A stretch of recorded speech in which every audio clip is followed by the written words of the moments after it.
주제를 바꿔서 디지털 교도소가 최근 들어서 다시 화제로 떠올랐습니다. 이게 인터넷 공간에 그러니까 가상의 교도소를 만들자라는 거. 이게 예전에 그 N번방 사태 이후에 한참 회자가 된 그 얘기죠. 네, 맞습니다. 지난 3월 N번방 사태가 터지고 난 다음에 디지털 성범죄, 그러니까 성착취물에 대해서 우리 사회가 너무 관대했던 거 아니냐, 솜방망이 처벌을 했던 거 아니냐라는 얘기가 나오지 않았습니까? 네. 그때 이제 디지털 교도소라고 하는 게 생긴 거예요. 네. 그러니까 우리가 나서서 직접, 왜냐하면 법적으로 처벌을 지금 제대로 못 하고 있으니까 우리가 나서서 사회적 징벌을 하겠다. 근데 이렇게 하면서 그 범죄에 연루됐다고 판단되는 사람을 디지털 교도소에 가두겠다 이러면서 신상을 공개하는 겁니다. 근데 그런 역할로 만들어진 곳인데 이게 시간이 지나가면서 자꾸 좀 부작용이 발견이 되는 것 같습니다. 통상 오프라인상 교도소의 형벌은 신체적으로 가둬놓는 건데 네네. 이거는 신상을 공개함으로써 어떤 처벌을 내리겠다라는 네, 맞습니다. 그런 취지로 보여주는데 사실 이 이슈를 저희가 오늘 다루는 게 이 문제 때문입니다. 이곳에 성착취범으로 신상이 공개된 한 교수가 있었는데 이 교수가 수사를 통해서 본인이 무고함을 뒤늦게 밝혔다.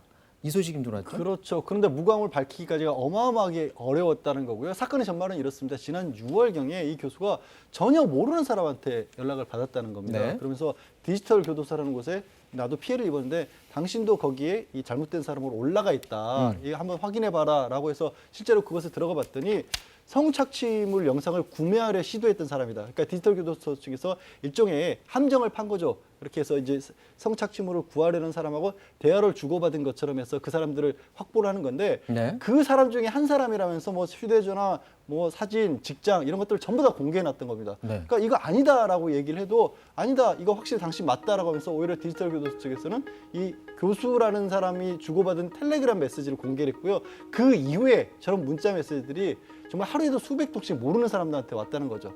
교수라는 사람이 그런 일을 할 수 있느냐. 전화도 받았고 뭐 심지어 이제 언론사에서도 취재도 나서기로 했었고요.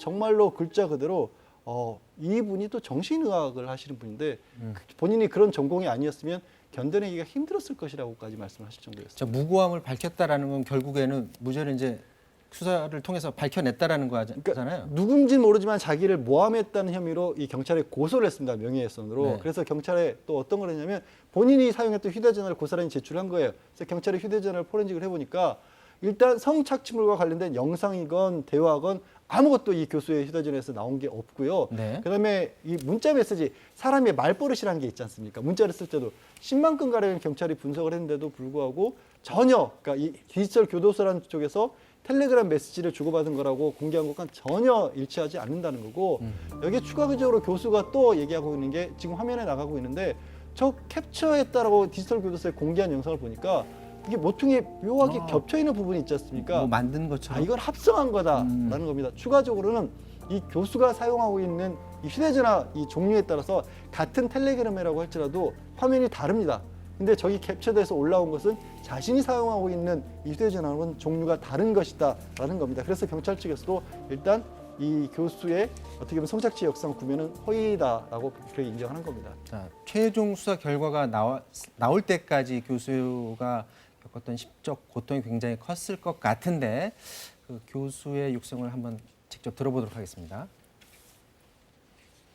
그야말로 정말 지옥문이 열린 것 같은 그런 시간을 보냈는데요. 제 전화번호하고 이제 모든 신상이 거기에 공개를 해서 너 같은 사람은 죽어라라고 얘기해라라고 하는 것들이 댓글이 달리고 그러다 보니까 전화기에 불이 나는 거예요. 그래서 이제 심지어 뭐 하루에 거의 뭐 좀 100통 이상의 전화가 왔던 것 같습니다. 입을 어떻게 담을 수 없는 욕들이 쏟아지는데 어떻게 정신을 차릴 수가 없었고요. 다른 직원들은 저를 어떻게 볼지 진짜 이게 늘 걱정되고 불안하고 그다음에 이거 어떻게 해결할 수가 없으니까 너무 그야말로 울분에 차서 시간을 많이 보냈습니다. 너무 힘들었습니다.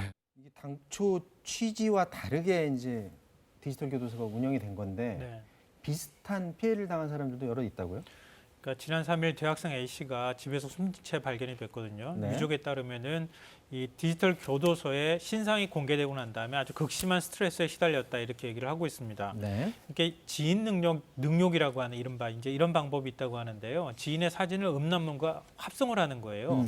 그러니까 그 당사자가 당신이다 이렇게 해서 신상이 공개가 됐는데 지금 숨진 대학생은 내가 나도 모르는 사이에 가입이 됐다고 하는 문자가 와서 내 그 링크를 눌렀는데 내 휴대폰이 해킹을 당한 것 같다.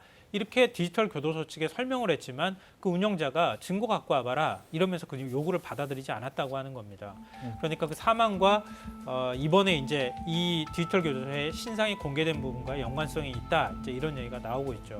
자, 디지털 교도소 측에서는 입장이 어떤가요?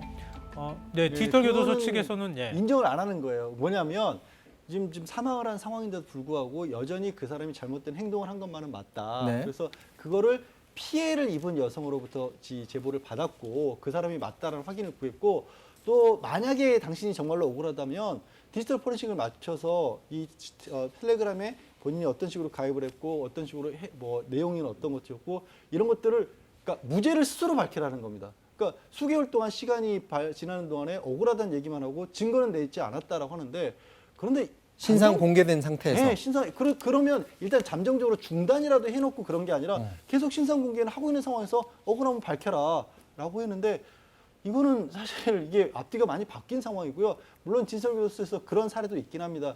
또 한 사람 같은 경우 이미 무고한 사람에게 밝혀진 게 격투기 선수 출신으로 유튜브도 운영하는 사람이 있었는데 그 사람도 동명이인이라는 이유로 이 여중생 성폭행 사건의 공범인 것처럼 그렇게 올라갔다가 나중에 이 부분이 잘못됐다는 것을 디지털 교도소에서 인정을 하고 뭐 법적 책임을 지겠다라고 얘기를 했는데 이게 한 번 입은 피해가 그렇게 쉽게 회복이 되는 게 아니거든요. 법적 책임을 지겠다라는 거는 법적 책임이 무겁지 않으면 충분히 감당할 수 있다라는 뜻으로도 들리는데 경찰서는 어떻게 이루어졌나요? 지금 경찰이 이 디지털 교도소를 운영하는 운영자의 그 위치를 그동안에 찾았다 그래요. 이게 지금 국내에서 운영하는 게 아니고 당초 알려주기로는 뭐 동유럽에 서버가 있다. 아무도 해킹할 수 없는 서버다. 이렇게 얘기가 됐었거든요. 그래서 운영자가 동유럽 쪽 어딘가에 있을 거라고 생각을 했는데 경찰이 수사를 하다 보니까 동유럽 쪽 아닌 다른 국가에 지금 머무르고 있다는 사실이 확인이 됐고요. 네. 그래서 그 국가를 특정한 다음에 그 인터폴을 통해서 지금 수사 공조를 하고 있는 상황입니다.